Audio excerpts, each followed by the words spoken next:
हमने सुना है बेटा कि तुम गरीबों को मुफ्त में खिलाते हो। हम पति पत्नी 3 दिन से भूखे हैं। भूख से हमारी हालत खराब है। क्या तुम हम दोनों को छोले भटूरे खिला सकते हो? हमारे पास पैसे नहीं है। माफ करो बाबा, आज मैं किसी को मुफ्त में नहीं खिला रहा। बाबूलाल की बात सुनकर वहाँ पर खड़े हुए लोग बाबूलाल को देखकर हंसने लगे। ठीक है बेटा, जैसी तुम्हारी मर्जी। मैं तो किसी भी प्रकार से भूखा रह लेता हूँ, लेकिन ये मेरी पत्नी कुछ दिनों से बीमार भी चल रही है। तुम ऐसे ही कुछ खिला दो। मेरी मजबूरी समझो बाबा, मुझसे किसी को भूखा नहीं देखा जाता, लेकिन आज मैं बहुत मजबूर हूँ। अगर आज भी मैंने मुफ्त में खिला दिया तो मेरी बहुत ज्यादा बदनामी और बेइज्जती हो जाएगी। मेरे पास पैसे तो नहीं है बेटा, लेकिन हाँ, कुछ मिट्टी के कंकड़ पड़े हुए हैं। तुम उन मिट्टी के कंकड़ों के बदले मुझे और मेरी पत्नी को छोले भटूरे खिला सकते हो। बाबा, मैं भला मिट्टी के कंकड़ों का क्या करूंगा? मुझे पैसों की जरूरत है। गरीब की दी हुई कोई भी चीज बेकार नहीं होती बेटा। एक ना एक दिन वो काम जरूर आती है। उपहार समझकर रख लेना। बाबूलाल को उस बुजुर्ग पर बहुत ज्यादा तरस आया। ठीक है बाबा, लाओ उन मिट्टी के कंकड़ों को तो मैं तुम्हारा आशीर्वाद समझकर रख लेता हूँ। तुम दोनों जितना खा सकते हो उतना खा लो। उस बूढ़े ने एक पोटली बाबूलाल के हाथों में थमा दी। बाबूलाल ने देखा उसमें मिट्टी के कंकड़ रखे हुए थे। बाबूलाल दोनों पति पत्नी के लिए गर्मा गर्म छोले भटूरे बनाने लगा।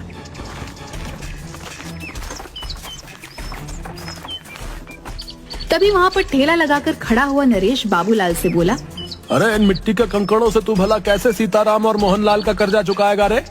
बेवकूफ आदमी, इतनी बेइज्जती होने के बाद भी तेरी कुछ समझ में नहीं आया? नरेश, मेरी जिसे मर्जी चाहेगी मैं उसे मुफ्त में खिलाऊंगा। तू कौन होता है मुझे रोकने वाला? जाकर बोल देना अपने मुखिया को। मुखिया का चमचा कहीं का। 3 दिन बाद जब मुखिया उन दोनों से तेरे सर पर चप्पलें पड़वाएगा ना, उस दिन मैं तुझसे बात करूंगा। हाँ, मुझे भगवान पर पूरा विश्वास है, वो दिन कभी नहीं आएगा। इतना कहकर बाबूलाल फिर से छोले भटूरे बनाने लगा, मगर देखते ही देखते वह बूढ़े पति पत्नी बाबूलाल के सारे छोले भटूरे खा गए। बाबूलाल जरा सा चेहरा लिए उन्हें देखता रह गया। उसने देखा उसके ठेले पर अब कुछ भी नहीं बचा था। बाबूलाल चुपचाप अपने घर चला गया। क्या हुआ, आज दोपहर में ही कैसे चले आए? कहीं आज भी सारे छोले भटूरे कहीं बांट तो नहीं आए? निर्मला, मुझसे इस वक्त बात मत करो। अरे तो फिर और किससे बात करूं? अपना सर दीवारों पर मारूं क्या? मेरी तो सोच सोच के हालत खराब होते जा रही है कि 2 दिन बाद क्या होगा। वैसे तुम कभी शाम से पहले घर नहीं आते, आज क्या हुआ? बाबूलाल ने अपनी पत्नी को सारी घटना बता दी। हे भगवान, इस आदमी का मैं क्या करूं? इसने तो बेवकूफीपन की सारी हदें पार कर दी। अरे उन दोनों को सारे छोले भटूरे खिलाने की क्या जरूरत थी? मुझे क्या पता नहीं था। मुझे लगा था कि वो 2 या 3 से ज्यादा नहीं खाएंगे, लेकिन उन्होंने तो देखते ही देखते सारा ठेला साफ कर दिया। लाओ, मुझे भी दिखाओ आखिर उन दोनों ने कौन सी मिट्टी के कंकड़ दे दिए हैं जिसके बदले तुम आज सारे छोले भटूरे उनमें लुटा कर आ गए। वहाँ पर खड़े लोग तुम्हारा मजाक गलत नहीं उड़ा रहे थे। भला कोई मिट्टी के कंकड़ के बदले छोले भटूरे खिलाता है क्या? मैंने उन मिट्टी के कंकड़ के बदले उन्हें छोले भटूरे नहीं खिलाया अनीता। उन दोनों के चेहरे से साफ लग रहा था कि वो कई दिन से भूखे हैं। लाओ दो मुझे, मैं भी तो देखूं उन गरीबों के उपहार में ऐसा क्या है। बाबूलाल ने उदास मन से वह पोटली अपनी पत्नी को दे दी और पोटली में कंकड़ देखकर निर्मला गुस्से से चीखते हुए बोली, हाय राम, अब इस कंकड़ का क्या करूं? लगता है तुम्हारी किस्मत में सीताराम और मोहनलाल के हाथों चप्पल खाना ही लिखा है। अब जो होगा देखा जाएगा निर्मला। अगर भगवान ने मेरी किस्मत में गांव वालों के सामने मेरी बेइज्जती ही लिखी है तो उसे कोई नहीं बदल सकता। बाबूलाल वहाँ से चला गया और 2 दिन बाद बाबूलाल पंचायत में सर झुकाए खड़ा था। क्यों रे बाबूलाल, कैसे लाया है? इंतजाम नहीं हो पाया मुखिया जी, कुछ दिन की मोहलत और दे देते। वो तो हम तुझे जरूर देंगे, मगर सीताराम और मोहनलाल के हाथों चप्पल तो खा ले। ऐसा मत कीजिए मुखिया जी, मेरी बेइज्जती हो जाएगी। मैं किसी को मुंह दिखाने के लायक नहीं रहूंगा। क्या हुआ, उस दिन तो बड़ा मुंह चला रहे थे, मार खाने की नौबत आई तो अब इज्जत की दुहाई दे रहे हो? मुखिया सीताराम और मोहनलाल की ओर देखकर बोला, देखते क्या हो, मारो इस दानवीर को चप्पलों से। बड़ा दानवीर बना फिरता है, मक्कार कहीं का। मुखिया की बात सुनकर मोहनलाल और सीताराम बाबूलाल को चप्पलों से मारने ही वाले थे कि तभी वहाँ पर बाबूलाल की पत्नी निर्मला आ गई।